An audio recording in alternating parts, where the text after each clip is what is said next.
예레미야서 강의 23번째 시간은 예레미야 34장 1절부터 보겠습니다. 예레미야서 34장 1절부터 바벨론의 느부갓네살 왕과 그의 모든 군대와 그의 통치 아래 있는 땅의 모든 왕국과 모든 백성이 예루살렘과 그 모든 성읍들을 대적하여 싸울 때에 말씀이 주로부터 예레미야에게 임하여 말씀하시니라. 이스라엘의 하나님 주가 이같이 말하노라. 너는 가서 유다의 시드기야 왕에게 고하여 그에게 말하라. 주가 이같이 말하노라. 보라, 내가 이 성읍을 바벨론 왕의 손에 주리니 그가 불러 그것을 살 것이요 내가 그의 손에서 피하지 못하고 반드시 붙잡혀서 그의 손에 넘겨지리니 네 눈이 바벨론 왕의 눈을 볼 것이요 그가 너와 더불어 대면하여 말할 것이며 너는 바벨론으로 갈 것이라. 오 유다 왕 시드기야야, 주의 말을 다시 들으라. 주가 내게 이같이 말하노라. 내가 칼로 죽지 아니하고 내가 평안히 죽을 것이라. 내 앞서 있었던 선왕들 즉 내 조상들에게 분향하였던 것으로 그들이 너를 위해 분향하며 너로 인해 애통하여 말하기를 아 주여 하리니 이는 내가 이 말을 선언하였음이라. 주가 말하노라. 자, 예루살렘 함락에 대한 예언과 시드기야의 최후에 대한 예레미야 예언입니다. 자, 이것은 역사이면서 또한 예언이라는 사실을 우리가 기억하면서 본문을 보면 되겠습니다. 그래서 3절에서 네 눈이 바벨론 왕의 눈을 볼 것이다. 이 부분은 예레미야 32장 4절에서 한번 언급이 되었었죠. 32장 4절에서 그의 눈이 바벨론 왕의 눈을 보리라. 그와 함께 대면하여 말하고 그의 눈이 바벨론 왕의 눈을 보리라. 그래서 반복해서 예언하고 있습니다. 칼로 죽지 아니하고 평안히 죽을 것이라. 그러니까 이 시드기야 왕이 예레미야를 죽이지 않았죠. 악한 유다와 이스라엘 왕들은 선지자들을 박해하고 죽였지만 그래도 시드기야는 이러한 참작의 여지가 있는 왕이었습니다. 그래서 죽지는 않고 잡혀가서 거기서 포로되어서 죽게 될 것이다. 이렇게 말씀하고 있습니다.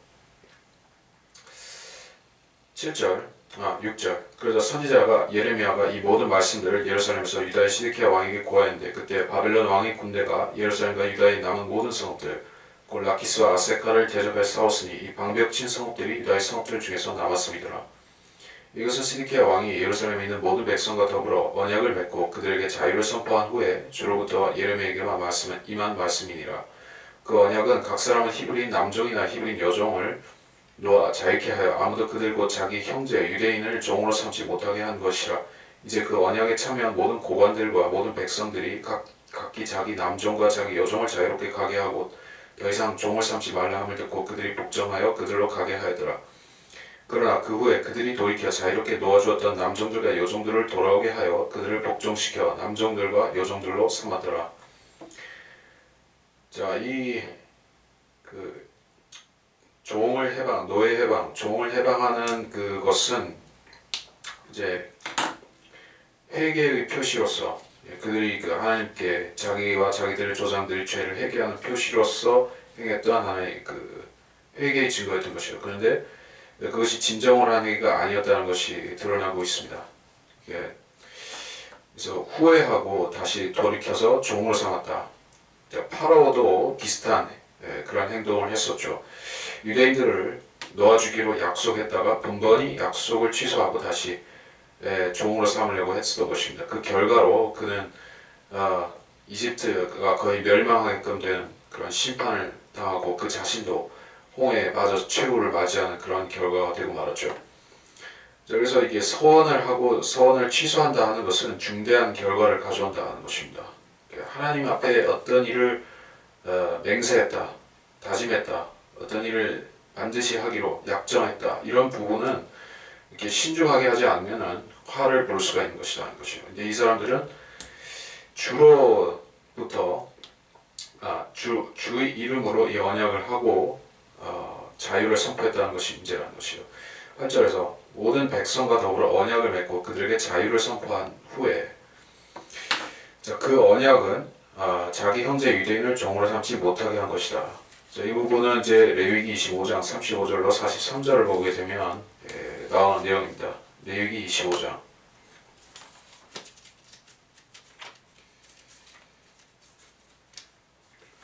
35절로 43절인데 만일 내 형제가 가난하게 되고 쇠약하여 너와 같이 있거든 너는 그를 구제하여 타국이나 치료하는 자일지라도 너와 함께 살게 하고 너는 그에게서 고리나 이자를 취하지 말고 내 하나님을 두려워하여 내 형제가 너와 함께 살게 하라. 너는 고리를 받으려고 그에게 내 돈을 주지 말고 이자를 위하여 양식을 빌려주지 말라.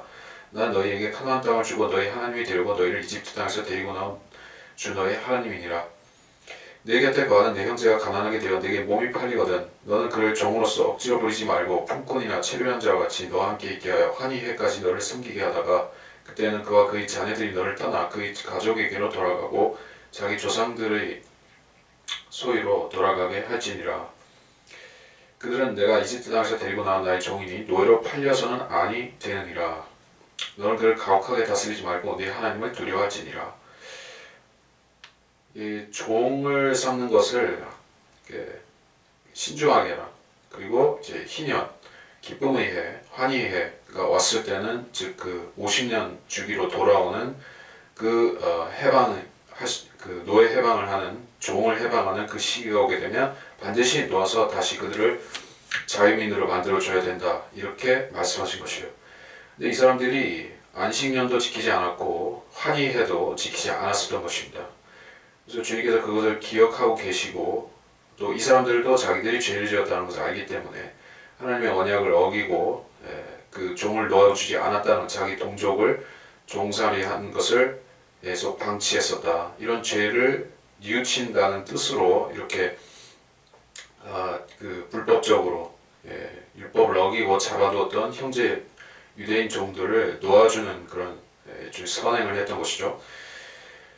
자, 그래서 구약의 회개라는 것은 그렇습니다. 항상 구약적인 의미에서는 행위가 뒤따라야지 되는 것이요.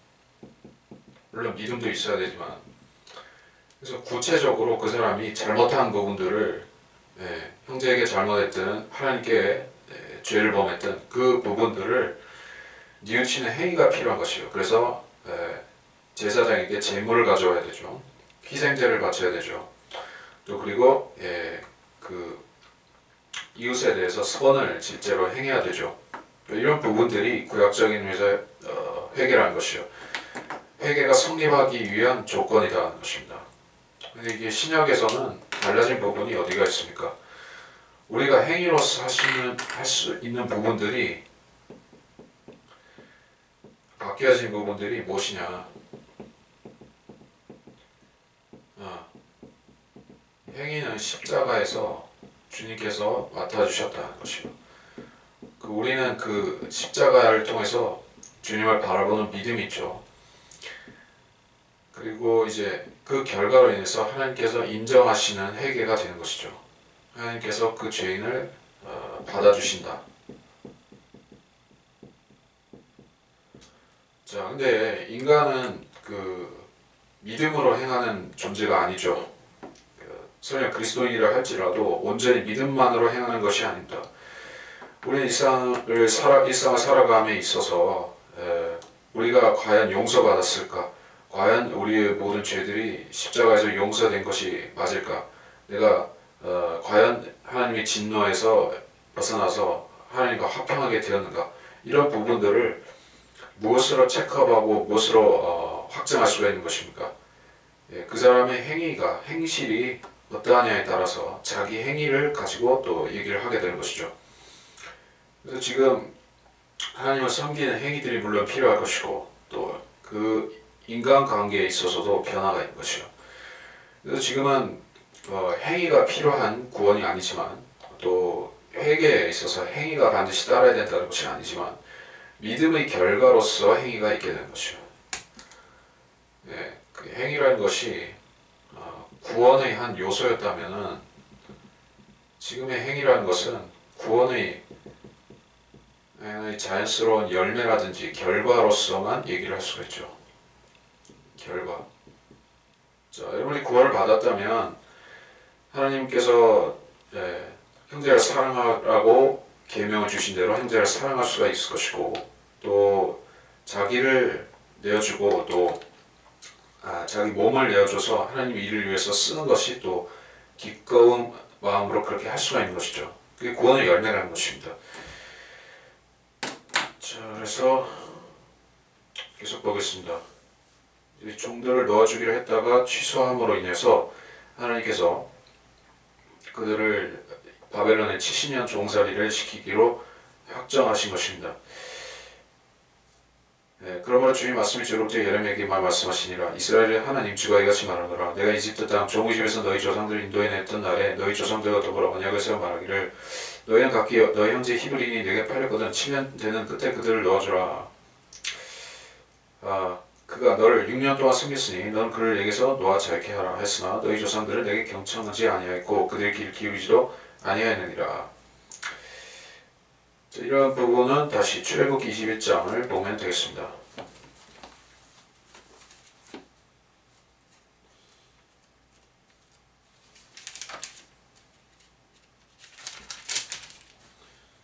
출애굽기 21장 1절 2절 이제 내가 그들 앞에 세울 명령들을 이러하니라. 내가 한 히브리인 종을 삼으면 그가 6년간을 섬길 것이요 7년째는 아무 일도 하지 않아도 값없이 나갈 것이니라. 이 말씀이죠.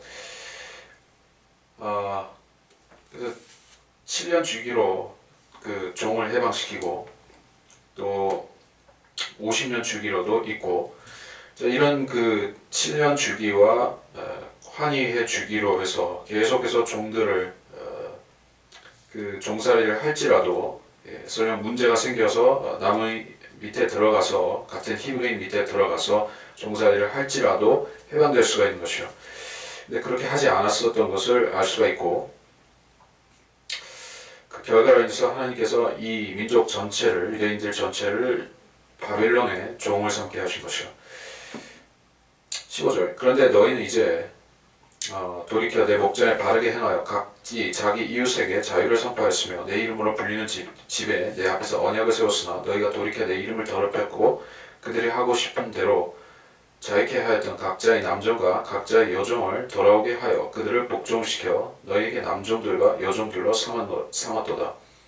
그러므로 주가 이같이 말하노라. 너희가 각자 자기 형제와 각자 자기 이웃에게 자유를 선포함에 있어서 내게 경청하지 아니하였느니라. 주가 말하노라. 보라 내가 너희에게 너희로 인해 칼과 전염병과 기근을 향해 자유를 선포하며 또 내가 너희를 땅의 모든 왕국들로 옮겨지게 하리라. 그들이 송아지를 둘러 쪼개고 그 송아지를 나눈 사이로 지나갈 때 내 앞에서 세운 언약의 말들을 실행치 아니하여 내 언약을 범한 사람들을 내가 줄이니 즉 그 송아지를 나눈 사이로 지나간 유다의 고관들과 예루살렘의 고관들과 내시들과 제사장들과 그 땅의 모든 백성들이라. 내가 그들의 원수들의 손과 그들의 생명을 찾는 자들의 손에 줄이니 그들의 시체가 하늘의 새들과 땅의 짐승들에게 고기가 될 것이요 또 유다의 시드기야 왕과 그의 고관들을 내가 그들의 원수의 손과 그들의 생명을 찾는 자들의 손과 너희에게서 너희로부터 물러간 바벨론 왕의 군대의 손에 주리라. 주가 말하노라. 보라 내가 명하여 그들로 이 성읍에 돌아오게 하리니 그들이 이 성읍을 대적해 싸워 그것을 취하여 불러 태우리라. 내가 유다의 성읍들을 황폐하게 만들어 거민이 없게 하리라. 설명할 것은 없지만 부연 설명할 것은 없지만 반복해서 얘기를 하자면은 하나님께서는 언어적 유희, 알레고리 이런 알레고리라기보다는 언어 유희 이런 식으로 비꼬아서 말씀하시는 경우가 많이 있죠. 하나님께서는 인간의 모든 언어들이 하나님께서 나온 것이요. 그래서 어떤 비유법이라든지 전부 다 하나님께서 생각에서 나온 것이에요. 그래서 인간이 사카스틱 냉소적으로 얘기하는 것은 하나님께서 하신다는 것이요. 그래서 뭐라고 말씀하신가? 자기 이웃에게 자유를 선포했는데도 거짓을 했기 때문에 내가 칼과 전염병과 기근을 향해서 자유를 선포하겠다. 비유적인 표현이죠. 너희를 땅의 모든 왕들로 옮겨지게 하리라. 물론 이것은 실제지만 그래서 18절에 이들이 맹세할 때 했던 의식이 이것이요. 송아지를 쪼개고 그 사이로 지나갔던 것입니다. 이것은 이 의미가 어떤 의미겠습니까? 이 의식을 통해서 자기가 이것을 하지 않으면 이 송아지의 예처럼 자기도 될 수 있다. 이런 맹세인 것이요. 아주 엄중하고 신중하고 진지하게 맹세해야 되는 것입니다. 하나님 앞에서 그냥 맹세하는 것이 아니에요. 오늘날에는 은사주의 교회라든지 또 이제 그런 계통에서는 뭐 서원이라든지 맹세라든지 하나님께서 무슨 일을 어떤 사람에게 소명을 맡기신다든지 이런 부분을 함부로 하는 것을 우리가 볼 수가 있습니다. 그들은 어떤 자기들이 사사로운 계시를 받아서 그렇게 하나님의 명령이다 이렇게 하지만은 그것은 분명히 하나님 이름을 헛되이 사용하는 것으로서 만일에 구약의 유대인이 그렇게 했더라면 십계명을 분명히 어긴 것이어서 그는 자기 동족에게서 끊어지게 되는 그러한 화를 초래하는 죄를 짓는 것이요. 그럼 오늘날의 그 소위 기독교인이라고 하는 은사주의자들은 그런 것들을 서슴없이 하고 있죠. 그러면서 자기들이 또한 유대인의 은사를 행한다고 하기 때문에 그것은 완전히 거짓으로 드러나는 것입니다. 자, 그래서 22절에 내가 유다의 성읍들을 황폐하게 만들어 거민이 얻게 하리라. 자, 이것이 예레미야 52장에 가면 이게 실제로 역사로 이루어지죠. 그래서 성경의 예언들은 100% 역사화되는 예언들이기 때문에 우리가 이 예언의 말씀들을 볼 때 비록 과거의 역사의 한 페이지로 지나간 일로 생각할지라도 이게 단순한 역사가 아니라는 것이죠. 왜냐하면 비슷한 일들이 유사한 사건들이 하나의 패턴을 이루면서 반복이 되고 있는 형태이기 때문에 그렇습니다. 성경의 모든 과거의 사건들도 패턴을 이루고 있고 그것은 현재에도 계속해서 반복되어지고 있는 것이죠. 그리고 결국 대환란이라는 것도 그런 수많은 구약과 신약에 있었던 그런 수많은 모형들이 하나의 집산이 되어서 최종판이 되어서 나타나는 것이지 어떤 근거가 없이 대환란이 오는 것이 아닙니다. 그래서 우리가 유대인의 역사, 남유다의 역사, 북이스라엘의 역사 이러한 그 성경의 기록이면서 또한 역사이기도 한 이런 일들을 우리가 예의주시해야 되는 이유가 어디에 있는가? 이것이 지나간 일이 아니라 비슷한 일이 또 일어나기 때문에 그렇습니다. 35장 넘어가겠습니다. 유다 요시야 왕의 아들 여호야킴의 날들에 말씀이 주로부터 예레미야에게 임하여 말씀하시니라. 너는 레카빈들이 집에 가서 그들에게 고하여 그들을 주의 전에 방들 중 하나로 데려다가 포도주를 줘서 마시도록 하라. 그리하여 내가 하바스나의 손자요 예레미야의 아들인 야사냐와 그의 형제들과 그의 모든 아들들과 레카비인들의 온 집을 데리고 주의 전에 들어가 하나님의 사람 익달레의 아들인 하난의 아들들의 방에 왔는데 그 방은 고관들의 방 옆에 있었고 그 방은 문지기 살룸의 아들 마세야의 방 위에 있더라. 내가 레카비인들 집의 아들들 앞에 포도주로 가득 찬 단지들과 잔들을 내놓고 내가 그들에게 포도주를 마시라 말하였으나 그들이 말하기를 우리는 포도주를 마시지 아니하겠노라. 이는 우리의 조상 레캅의 아들 요나답이 우리에게 명하여 말하기를 너희와 너희 자손들은 영원히 포도주를 마시지 말라.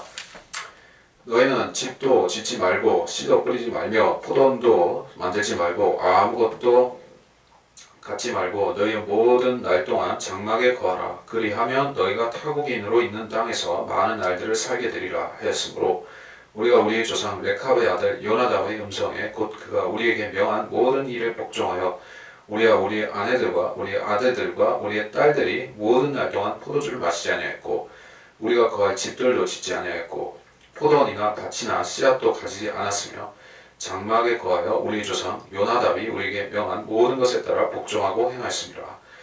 그러나 바벨론의 느부갓네살 왕이 이 땅에 올라왔을 때 우리가 말하기를 칼데아인들의 군대가 두렵고 시리아인의 군대가 두려우니 오라 우리가 예루살렘으로 가자 하였으며 그래야 우리가 예루살렘에 거하였노라 하더라. 자, 이 사람들이 하나님의 계명에 복종한 것이 아니라 심지어 이것은 인간의 계명에 복종했습니다. 그리고 사람의 계명에 복종하는 것은 사실은 하나님의 그 계명에 복종한 것을 기할 수가 없죠. 원래는 이게 칭찬받을 만한 일이라고 보기는 어려운 것이죠. 하지만 이 시대의 사람들은 하나님의 계명을 우습게 여기고 조롱하는 시대에서는 이것이 직접적인 하나님의 계명이 아니라 2차적인 물론 믿음의 사람이겠죠. 믿음의 사람이 자기 나름의 어떤 판단과 근거로 하나님께서 그에게 어떤 지혜를 주셨든지 그런 생각을 주셨기 때문에 자기 조상들에게 이렇게 살아라 라고 계명을 줬던 것이요. 그걸 지켰던 것은 완전히 비성경적이다, 그렇게 말할 수는 없겠습니다. 그래서 하나님께서는 이 사례를 비교하시면서 유대인들의 상태, 도덕적, 영적 상태가 매우 떨어져 있다는 것을 일깨워 주신 것이요. 그래서 이 사람들은 하나님의 계명이 아닌 그 믿음의 조상, 선조의 계명을 그렇게 신실하게 지키는 사람들이라는 것을 보여주시면서 유대인들은 하나님의 직접적인 계명을 들었으면서도 우습게 여긴다 하는 것을 책망하고 있습니다. 그래서 포도주를 마시는 시험을 하도록 했습니다. 단순한 시험입니다. 5절에 포도주로 가득 찬 단지들과 잔들을 내놓고 포도주를 마시라. 그러니까 이게 선지자가 한 말이라면은 들어야 되는 거 아니냐, 이런 생각을 할 수가 있겠죠. 더구나 예레미야는 거짓 선지자가 아닙니다. 예레미야는 바알 선지자도 아니고 진짜 하나님의 선지자인 사람인 것이요.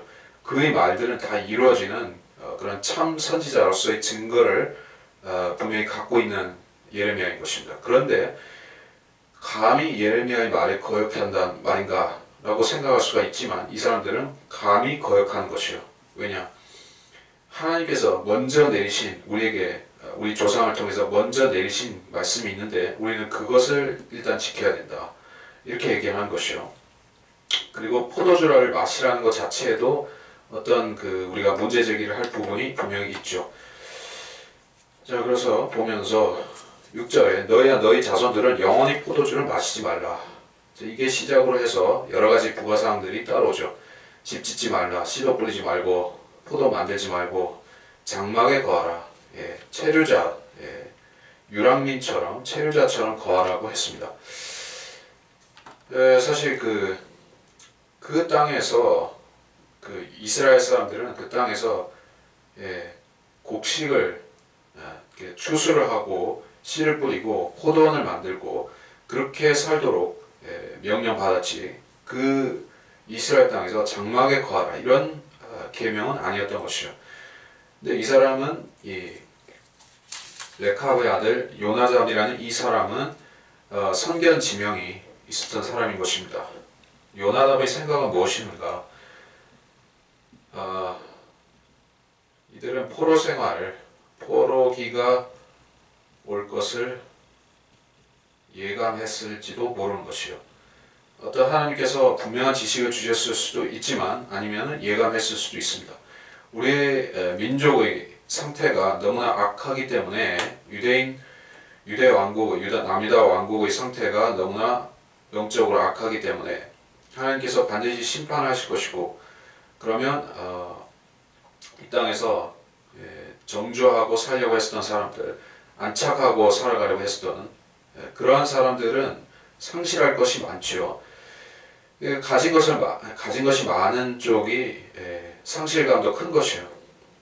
또 이게 성경에서는 그 대환란에 대해서 경고하시는 말씀 중에서 이게 부자들, 마지막 때 재물을 쌓는 부자들에 대해서 엄중한 그런 경고의 말씀을 주고 계시죠. 그것이 특히 야고보서인데, 거기서는 부자들에게 화가 있으리라, 너희에게 화가 있으리라, 재앙이 있으리라고 단연코 선포하고 계신 것이요.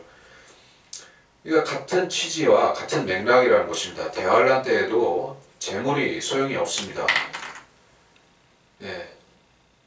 그러니까 야고보서는 같은 취지인데 대환란 때는 재물이 쓸모없다. 왜 쓸모가 없는가? 우리가 이유를 알죠. 계시록 13장에 보면 적그리스도가 나타나서 사람들에게 뭔가 이상한 짓을 시키죠. 666 짐승의 숫자, 이름, 그 표를 주고 666의 표를 주고 그 표가 없이는 아무도 사거나 팔거나 할 수 없게 한다. 매매할 수 없게 한다. 이런 법령을 내리는 것이요. 그래서 이제 돈을 많이 있는 사람도, 아무리 은행에 예금이 많은 사람도 그것을 이제 인출할 수가 없게 되면은 거지가 되죠. 반면에 적그리스도가 하라고 하는 것들을 잘 따르는 사람들은 이제 잘 살 수도 있죠. 그런 시기가 되는 것이요. 그러니까 이 세상의 일반적인 원칙, 근면 성실, 이렇게 착하게 살고 또 근면 성실하게 살면 부자가 될 수 있다.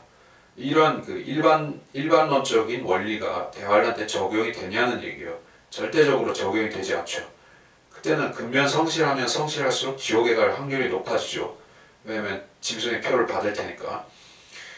가진 것이 많은 사람, 백만장자, 억만장자, 가진 것이 많은 사람은 자기 재산을 놓치기가 싫어서 짐승의 표를 분명히 받게 될 것이요. 그러니까 이 사람들은 이 재물의 유혹을 뿌리치려고 아예 근절해 버린 것이요. 어떤 육신의 쾌락적인 부분들, 육욕을 만족시키는 그런 요소들을 생활에서 완전히 제하라는 명령을 내린 것이요. 그것이 이 사람들에게 있어서는 말하자면은 정확하게 적중한 것이요. 이 사람들은 바벨론 포로기에 와서는 이 사람들이 제일 나은 사람이 됐죠. 다른 사람들 그 땅에 재물을 쌓고 곡간을 늘려짓고 또 이렇게 번성하려고 했었던 사람들, 누리면서 살려고 했었던 사람들은 다 잃어버리고 알몸이 돼서 거지가 돼서 사로잡혀간 반면에 이 사람들은 이제 뭡니까? 잃어버릴 거 없죠. 그런 뜻입니다. 그래서 이 사람들이 여러 가지 얘기를 들었지만 특히 포도주를 마시지 말라 이런 얘기를 들었습니다. 그 포도주가 무엇이 문제냐? 성경에 술에 대해서 경고하는 말씀들이 있는데 물론 제가 그것도 살펴보겠지만 지금 지금 살펴보고 다음 달로 넘어가는 게 낫겠네요. 포도주 잠언에서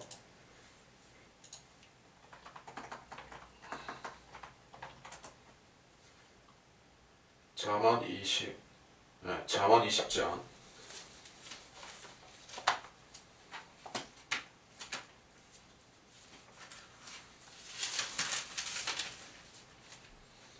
잠언 20장부터 쭉 보겠는데 아니다.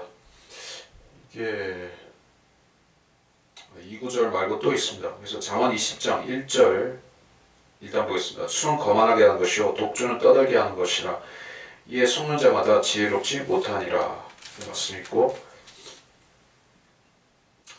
잠언 31장 6절에는 독주는 죽게 된 자에게 주고 술은 마음에 근심하는 자들에게 줄지어다. 이렇게 말씀하셨습니다. 그리고 잠언 23장, 그렇죠. 잠언 23장에 본격적으로 많이 말씀하고 있는데 잠언 23장 29절로 35절까지입니다. 화가 누구에게 있느냐, 슬픔이 누구에게 있느냐, 다툼이 누구에게 있느냐, 불평이 누구에게 있느냐, 까닭 없는 상처가 누구에게 있느냐, 충혈된 눈이 누구에게 있느냐, 술에 빠진 자들에게 있으며 혼합된 술을 찾아다니는 자들에게라. 술은 붉고 잔에서 빛을 내며 매끄럽게 내려가나니 너는 술을 쳐다보지도 말라. 그것은 마침내 뱀처럼 물며 살모사처럼 쏘리라. 네 눈이 타국 여인을 볼 것이요 네 마음이 패어간 것들을 발설하리라. 정녕 내가 바다 한가운데 누운 자 같을 것이요 돛대 꼭대기에 누운 자 같으리라. 네가 말하기를 사람들이 나를 쳤어도 나는 아프지 아니했고 그들이 나를 때렸어도 나는 감각이 없었도다. 내가 언제 깨어날까? 내가 그것을 다시 찾으리라 하리로다. 자, 이 성경에서 술에 대해서 한 번이를 정의를 내리자면은 쳐다보지도 말고 마시지도 마라. 이게 정답이라는 얘기예요. 근데 어떤 사람들은 이 계명을 많이 왜곡을 시키죠. 많이 완곡하게 바꿔버리죠. 바울이 어떻게 얘기를 했습니까? 술 취하지 말라. 그것은 방탕한 것이니 라고 바울도 얘기를 했습니다. 근데 그걸 가지고 또 이렇게 이상하게 가르치는 사람들이 있기 때문에 제가 또 겸해서 얘기를 한 것이에요. 그 부분 잘 보겠습니다. 에베소서 5장 18절 술 취하지 말라. 그것은 방탕한 것이니 오직 성령으로 충만하라. 이렇게 얘기했습니다. 그래서 술 취한다 이렇게 하는 것은 술을 진탕 마신다 이 뜻이 아니라 술을 마신다는 것이에요. 그러니까 성경에서는 술을 진탕 마신다와 술을 마신다를 특별히 구분하고 있지 않습니다. 술을 마시면 어차피 진탕 마시는 것이나 다를 바가 없다는 얘기예요. 술이란 원래 그런 것이에요. 술을 취하기 위해서 마시는 것이지 그냥 음미하기 위해서 마시는 게 아니란 얘기예요. 물론 어떤 사람들은 음미하기 위해서 마십니다. 그러나 술이라는 것이 그 사람을 이렇게 붙잡고 놓아주지 않고 계속해서 잠식해 들어가는 그런 속성이 있는 것이요. 그래서 한 번 마시면 한 잔 마시면 두 잔 마시고 석 잔 마시고 이렇게 가는 것이요. 그러니까 술 취하지 말라고 한 것은 마시지 말라는 것과 같은 얘기라는 얘기예요. 그리고 분명히 그것은 방탕하다라고 얘기를 했습니다. 술을 뭐 많이 마시는 것은 방탕하다 이렇게 얘기한 것이 아니라 술을 취하는 것이 방탕한 것이라고 했습니다. 사람들은 하나님의 계명에 덧붙이는 것을 참 좋아합니다. 그래서 술 취하지 말라고 했는데 술 많이 취하지 말라 이렇게 해석을 하는 것이요. 술 조금 취하는 것은 괜찮고 술 많이 취하는 것은 그거는 좋지 않고 이렇게 생각하는 것인데 사도 바울은 술 많이라든지 적게라든지 취하라는 것은 조건을 붙이지 않았습니다. 술 한 잔 마셔도 사람 취합니다. 술 많이 마신다고 취하는 게 아니라 한 잔 마셔도 취하는 것이요. 그러니까 취하지 않으려면 마시지 말아야죠. 그만큼 술이 문제가 있는 것인데 뭐 하여간 그 술의 역사에 대해서 성경에서 다 얘기하자면 끝이 없지만은 이 포도주는 성경에서 대표적인 술이죠. 그리고 두 가지 부류로 나뉘는 것이죠. 포도주는 두 가지가 있습니다. 새 포도주와 그냥 포도주. 자꾸 포두라고 쓰네요. 포도주. 새 포도주라는 것은 주스를 말합니다. 그 포도주라는 것은 리커, 술을 말하는 것이요. 그래서 이게 포도 주스를 우리는 주스라고 하지 술이라고 이렇게 포도주라고는 안 하죠. 하나님께서는 포도주, 술 주자에서 포도주를 와인, 영어를 와인 그렇게 쓰셨기 때문에 사람들이 성경에서는 새 포도주가 이게 좀 약한 술, 그리고 그냥 포도주는 센 술 이렇게 사람들이 또 어거지를 이렇게 하려는 사람도 있는 것 같아요. 그러나 주의 만찬은 분명히 새 포도주를 하죠. 그 포도 주스라는 것이 성경적이지 약한 술로 하라는 게 아니에요. 그래서 사람들은 그것도 잘못 해석하고 있는 것입니다. 왜 포도주를 마시면 안 됩니까? 포도주는 사람의 건전한 생각을 흐리는 것이요. 술을 마시면은 사람이 이성이 마비되고 감성만 남게 되죠. 그리고 그 사람이 성령 충만과 술 취함은 동반될 수가 없는 것이요. 그 모든 더러운 영을 소유한 자들, 무당이라는 접신자들, 또 점쟁이들, 영매들, 그런 자들은 뭔가 술을 마신다든지 하다못해 담배를 핀다든지 또는 뭐 심지어 마약이나 마약성 어떤 그 약물 같은 것을 곁들이면서 자기들이 점을 봅니다. 그렇게 하는 것이 그 영빨, 소위 말해서 그 신통력을 좋게 만든다라고 그 사람들은 생각하고 또 실제로 그렇다고 하니까 그게 악령들은 인간의 육신을 그렇게 사용하는 것이요. 더러운 그런 상태로 만들어서 무지스하고 더럽고 오염되고 또 이렇게 흐리멍텅한 상태로 사람을 몰아넣고서 그 사람한테 뭔가를 보여주는 것이요. 그러나 성령께서는 그런 소위 말해서 악령들이 그 조장시키는 그런 인위적인 황홀경을 만드시는 것이 아니라 성령께서는 필요하면 건전한 생각과 건전한 마음 상태에서 사람에게 지식을 보여주시는 것이요. 모든 성경의 예언자들은 술 마시고 예언한 사람 한 명도 없습니다. 사도 바울이 포도주 마시면서 포도주 홀짝거리면서 자기 서신서 썼겠습니까? 마태, 마가, 누가, 요한이 술 한 잔씩 걸치고 얼큰한 상태에서 복음서 썼겠습니까? 사도 요한이 술 마시고 이게 술 냄새 풀풀 피우면서 요한계시록 계시를 받아서 썼겠습니까? 이거는 자연스러운 얘기고 지당한 얘기인 것이요. 사람들이 자기의 악습관을 정당화시키기 위해서 하나님